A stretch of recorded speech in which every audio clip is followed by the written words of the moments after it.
Hi friends, ఈరోజు ఈ వీడియోలో రైతు సోదరులకు చాలా ముఖ్యమైన అప్డేట్ వచ్చింది.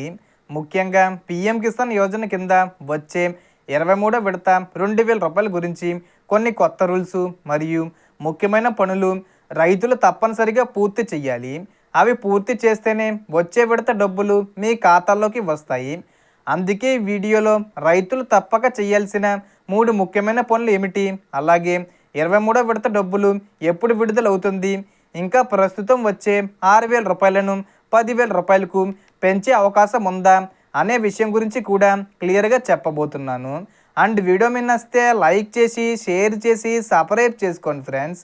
సో ఏమాత్రం లేట్ చేయకుండా వీడియోలోకి వెళ్ళిపోద్దాం. సో ముందుగా రైతులు చేయాల్సిన మొదటి పని ఈకేవీసీ పూర్తి చేయడం. ఇప్పటికీ చాలామంది రైతులు ఈకేవీసీ పూర్తి చేయలేదు. కేంద్ర ప్రభుత్వం స్పష్టంగా చెప్పింది ఏమిటంటే పీఎం కిసాన్ డబ్బులు రావాలంటే ఈకేవీసీ తప్పనిసరి. మీరు దగ్గరలో ఉన్న మీ సేవా సెంటరు లేదా సిఎస్సి సెంటర్లో బయోమెట్రిక్ ద్వారా చేయించుకోవచ్చు. లేదంటే పీఎం కిసాన్ అధికారిక వెబ్సైట్లోకి వెళ్ళి ఓటీపీ ద్వారా కూడా ఈకేవీసీ పూర్తి చేయవచ్చు. ఈకేవీసీ పూర్తి చేయకపోతే వచ్చే విడత డబ్బులు ఆగిపోవచ్చు. ఇప్పుడు రెండవ పని ఆధార్ నెంబరు బ్యాంక్ ఖాతాకు లింక్ అయి ఉండాలి. పీఎం కిసాన్ డబ్బులు ఇప్పుడు డీబీటీ అంటే డైరెక్ట్ బెనిఫిట్ ట్రాన్స్ఫర్ ద్వారా నేరుగా రైతుల బ్యాంక్ ఖాతాల్లోకి వస్తాయి. కాబట్టి మీ ఆధార్ కార్డు బ్యాంక్ ఖాతాతో లింక్ అయి ఉందో లేదో ఒకసారి చెక్ చేసుకోవాలి. లింక్ లేకపోతే వెంటనే బ్యాంకుకు వెళ్ళి లింక్ చేయించుకోవాలి. ఇప్పుడు మూడవ పని ల్యాండ్ సీడింగు లేదా భూమి వివరాల ధృవీకరణ. ఇటీవలే ప్రభుత్వం చాలా చోట్ల భూమి వివరాలను వెరిఫై చేయడం ప్రారంభించింది. మీరు నిజంగా రైతయ్యి భూమి మీద పంట పండిస్తున్నారా అనే విషయం నిర్ధారించుకోవడానికి ఈ ప్రక్రియ చేస్తున్నారు. అందుకే మీ పట్టదార పాస్బుక్ వివరాలు, భూమి రికార్డులు పీఎం కిసాన్ పోర్టల్లో సరైన విధంగా ఉన్నాయో లేదో ఒకసారి చెక్ చెయ్యాలి. ఈ 3 పనులు పూర్తి చేస్తే వచ్చే పీఎం కిసాన్ 23వ విడత 2,000 రూపాయలు ఎలాంటి సమస్య లేకుండా మీ ఖాతాల్లోకి వస్తాయి. ఇప్పుడు చాలామంది రైతులు అడుగుతున్న మరో ముఖ్యమైన ప్రశ్న, పీఎం కిసాన్ 23వ విడత ఎప్పుడు వస్తుంది?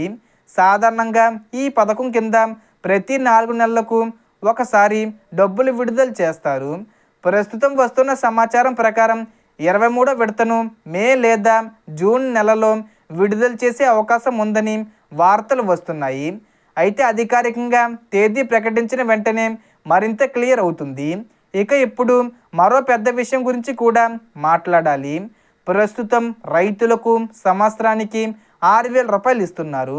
అంటే 3 విడతలుగా 2,000 రూపాయలు చొప్పున ఇస్తున్నారు. కానీ ఇప్పుడు కేంద్ర ప్రభుత్వం ఈ మొత్తాన్ని పెంచే ఆలోచనలో ఉందని కొన్ని సమాచారం వస్తుంది. ఒకవేళ ఈ నిర్ణయం అమల్లోకి వస్తే సంవత్సరానికి 6,000 రూపాయల బదులు 10,000 రూపాయలు ఇవ్వాలని పరిశీలిస్తున్నట్లు వార్తలు వస్తున్నాయి. అలా పెంచితే ఇప్పటిలా 3 విడతలు కాకుండా సంవత్సరానికి 4 విడతలుగా డబ్బులు ఇవ్వచ్చు. అంటే ప్రతి విడతలో సుమారు 2,500 రూపాయల చొప్పున రైతుల ఖాతాల్లోకి వచ్చే అవకాశం ఉంటుంది. ఇంకా అధికారికంగా ప్రకటన రావాల్సి ఉంది. సో అదేవిధంగా మనకు పీఎం కిసాన్ 22వ విడత డబ్బులు రాని వారికి ఈ ఏప్రిల్ 30 తేదీ వచ్చే లోపు అంటే దాని ముందు తేదీల్లో ఏదో ఒక తేదీన జమ అయిపోతాయి. సో దీనికి సంబంధించి ఏ చిన్న ఇన్ఫర్మేషన్ వచ్చినా నేను వీడియో చేసి పోస్ట్ చేస్తాను. ఆ యొక్క అప్డేట్స్ మీరు మిస్ కాకుండా ఉండాలంటే వెంటనే మన ఛానల్ని సబ్స్క్రైబ్ చేసుకోండి. సో మొత్తం ఇన్ఫర్మేషన్ ఇది ఫ్రెండ్స్. మీకు ఈ వీడియో నచ్చితే లైక్ చేయండి, షేర్ చేయండి అండ్ సబ్స్క్రైబ్ చేసుకోండి. Thanks for watching.